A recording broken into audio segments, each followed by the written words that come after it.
On September 11, 2001, 19 terrorists made their way through the doors of the Logan International Airport, the Dulles International Airport, and the Newark International Airport. They boarded 4 flights which they later hijacked, aiming into and successfully crashing 3 of their 4 targeted important United States security locations. This forever changed the safety and security of U.S. airports. Without this terrible yet important day, America could have been at threat of an even worse attack.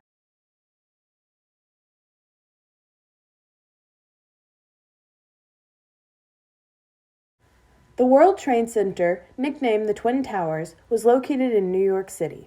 A seemingly ordinary workday at the towers turned tragic when American Airlines Flight 11 crashed into the 80th floor of the North Tower. Panic and evacuation began in what people believed to be a crazy accident. However, 18 minutes later, the second plane, United Airlines Flight 175, crashed into the South Tower.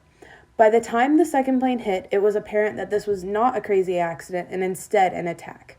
Almost an hour after the first impact, American Airlines Flight 77 crashed into the Pentagon in Washington, D.C. The fourth flight, known as Flight 93, was taken hostage by terrorists and directed towards the White House, but the brave passengers and crew fought to regain control of it and crashed it into a field in Pennsylvania.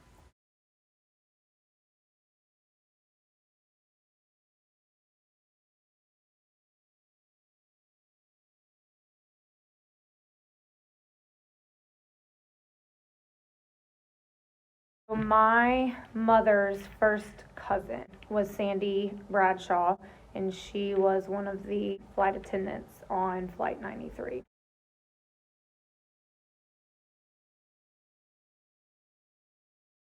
My dad was actually in New York City at the time, and he called my mom, and so she found out about it and knew something was terribly wrong, and she called my high school to the office staff and told them to turn on the news and for them to get me out of class and for me to come home. Once I left school, my best friend drove me because I was a little bit worried. We were sitting in the den watching the news, and my mom got a call from one of her aunts. Called my mom and told her that they knew Sandy was on a hijacked plane because she had called her husband, Phil Bradshaw, to tell him that they were on the plane. They knew at this point the other planes were going into buildings, and that the people on staff, the flight attendants, but also the passengers on the plane, were not going to let that happen, and that she was boiling water from the coffee pots in the back of the plane to try and take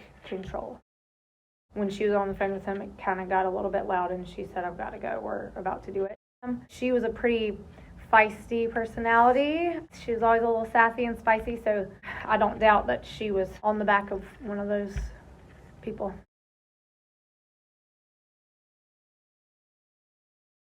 Oh, that's a sweet question.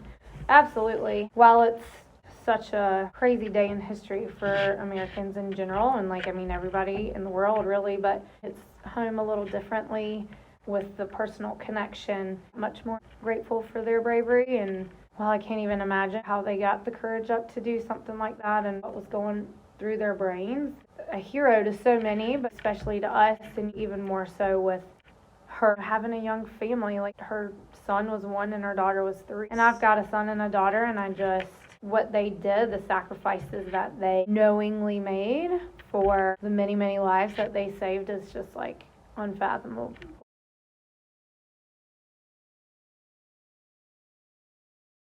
While some people can be probably annoyed with the extra security and the lengths that you have to do for taking your shoes off, and it's a process, but one that I'm happy to do to keep everybody safe as much as we can. And I think beefing up security in the airports is needed to be done anyway, but I'm glad that that's come out of it too.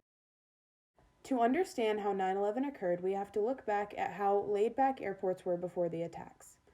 Arriving at the airport 2 hours early was unnecessary before because you could get through security in as little as 10 minutes. This security was an inspection by an armed guard or a screening using a metal detector. This was first required in 1972 after several bombs were detonated on flights. Bag scanners were not implemented for another 16 years when the Lockerbie bombing occurred.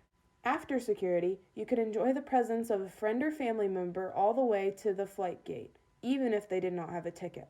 Post 9/11, these simple security measures have significantly evolved. The last 3 months of 2001 were full of recovery and development. The Travel Security Administration, or otherwise known as the TSA, was created on the 19th of November. Only a little over a month after the TSA was created, they faced their first of many challenges when Richard Reid attempted the use of a shoe bomb.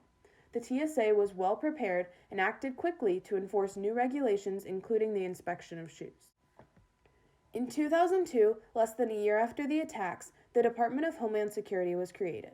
President George W. Bush signed the Homeland Security Act on November 25th, and the department was officially created on March 1st of the following year. The department's main goals are to prevent future terrorist attacks, help with border security, control immigration, and aid in disaster relief. Screening of passengers and their belongings has been a very important focus of the TSA since the attacks.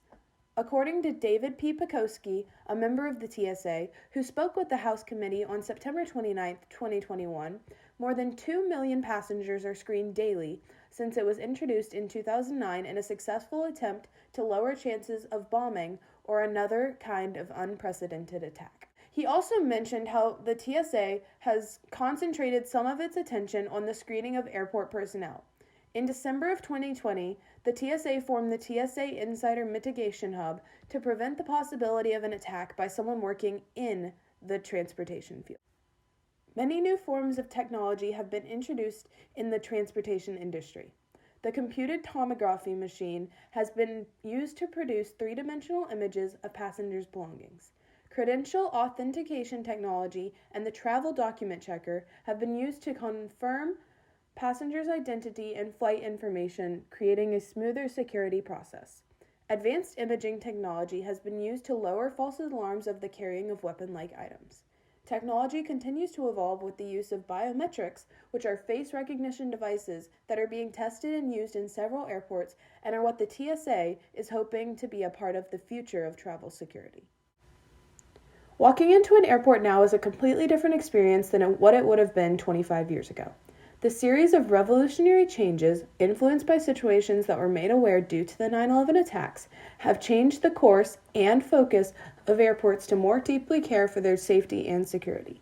The TSA has been working with other corporations like it around the world to positively change and purposely enforce a better standard of airport security.